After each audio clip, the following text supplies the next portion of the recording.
Even though promotional posters for the game introduced Five Nights at Freddy's 2 as a grand reopening, it's all but confirmed to be a prequel. The most compelling evidence for this is that upon completion of Night 5 you receive a paycheck which reveals that the game takes place in 1987. And if you remember, in the first game, Phone Guy mentions an incident that happened sometime in 1987 that he simply calls the Bite of 87.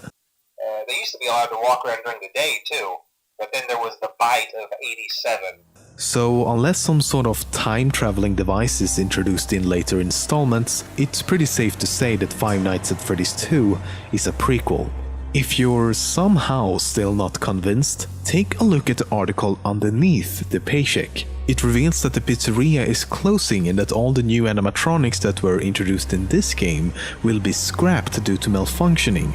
However, the old animatronics will remain in the hopes that the restaurant will reopen someday in the future, which would explain why we don't encounter the new animatronics in the first game. Then there's also the fact that in the first game it sounds like Phone Guy is killed during Night 4. I always wondered what was in all those empty heads back there, you know. Oh no. But in the second game he's obviously fine.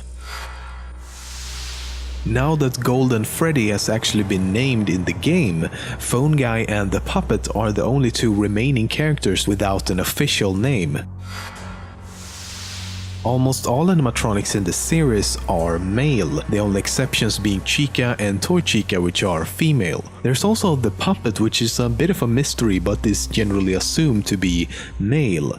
Then there's Mangle, while Mangle is referred to as a he by Phone Guy. I think the employees refer to him as just the Mangle. The custom night challenge titled Ladies Night includes Chica, Toy Chica and Mangle, leading many to believe that it's actually a she.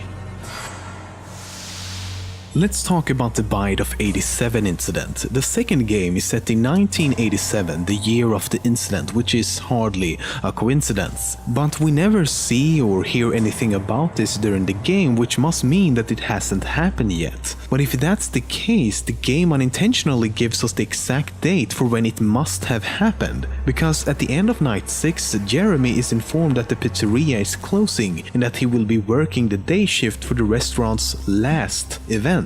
A birthday party the next day. We have one more event scheduled for tomorrow, a birthday. You'll be on day shift. In other words, the Bite of 87 occurred on November 14th. After completing each night up to Night 4 in the second game, you get a really strange cutscene like this one. But what's really weird about these short clips is that we're actually in the dining area from the first game. The creator of the game, Scott Cawthon, is also the voice behind Phone Guy. Hello? Interesting to notice that even Scott himself simply calls him Phone Guy, which might suggest that he doesn't have an actual name yet. After playing the first 6 nights in the second game as Jeremy Fitzgerald, you actually play the 7th custom night as someone named Fritz Smith. What's interesting here though is that his name is very similar to the surnames of the two main characters. Fritz taken from Fitzgerald and Smith taken from Schmidt. As I'm sure most of you know by now, sometimes after one of the animatronics attacks, the game doesn't end. Instead, you get to play one of these top-down 2D minigames. I won't go into what these games could potentially be about, because at this point, we really don't know. But after reading through several forums, the wiki and of course playing the game myself, there might be a few things you've missed. For example, in all but one of these 4 minigames, you'll hear a distorted voice calling out different letters.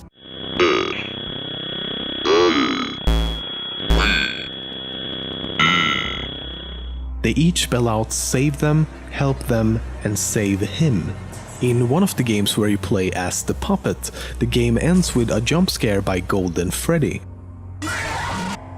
Let's play that again. You probably still can't see it, but there's actually a 5th child. Right there. For one single frame before Golden Freddy appears, a 5th child can be seen. But another thing is happening at the same time. The score in the upper left corner changes to a seemingly random number every single time you play this minigame. Then there's also of course this guy. He's been dubbed the Purple Man for now, and he doesn't seem to resemble any of the animatronics. He even arrives in a car in one game and thus is most likely human. He always appears in 2 of the minigames, and in a third he actually kills you before crashing the game.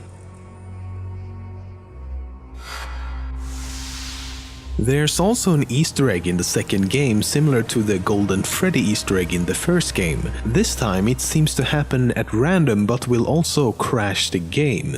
It looks almost exactly like Toy Bunny, except for the fact that this animatronic is completely black with white teeth and eyes and appear to be some sort of shadow or hallucination given how it just slowly fades away. In the second game, it's easy to figure out when the game is supposed to take place because the game actually gives us the exact date. From this we can figure out that night 5 is a Thursday, which is a little weird as that means we started working on a Sunday. Nevertheless, this also means that night 6 is Friday the 13th, which seems appropriate as it's a date surrounded by a lot of superstition. But the first game only gives us a partial date and leaves out the year, but you'll notice that the dates between the 2 games follow the exact same pattern. Night 6 in the first game is also November 13th. Now we could assume that this is also a Friday for 2 reasons. 1, paychecks are usually given out on Fridays, and 2, it would follow the same pattern as the second game. By doing this we can actually narrow it down a bit because Friday the 13th in November doesn't happen every single year. And given that the technology seems to be a little dated in both games, I'm also going to assume that neither takes place in the future. That leaves us with 1992, 1998 and 2009. Okay, let's go back to the second game. Take a look at the money we're receiving. $100.50. Why not just 100? I don't know about you, but if I had to come up with a random number like this, I'd be most likely to use a whole number and skip the decimals altogether. So maybe it isn't random. We work between 12 and 6 AM, so 6 hours. 6 hours times 5 nights is 30 hours. 100.50 divided by 30 gives us $3.35 per hour. If we compare that to federal and state minimum wages in the US in 1987, it actually checks out. If we do the same for the paycheck we received in the first game at night 5, we can completely rule out 2009, and the most likely year of the 2 remaining is 1992.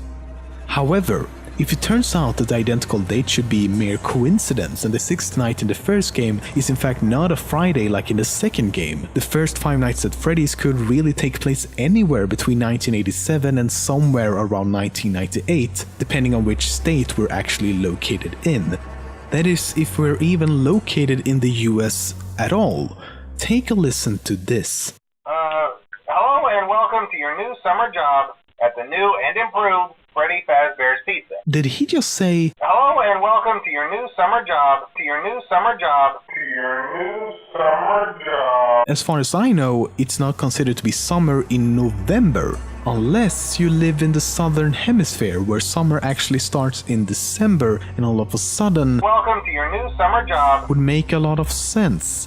But instead nothing else would. Why is phone guy speaking with an American accent? Why are we dealing with dollars? Why is everything in English? I could go on like this for a while.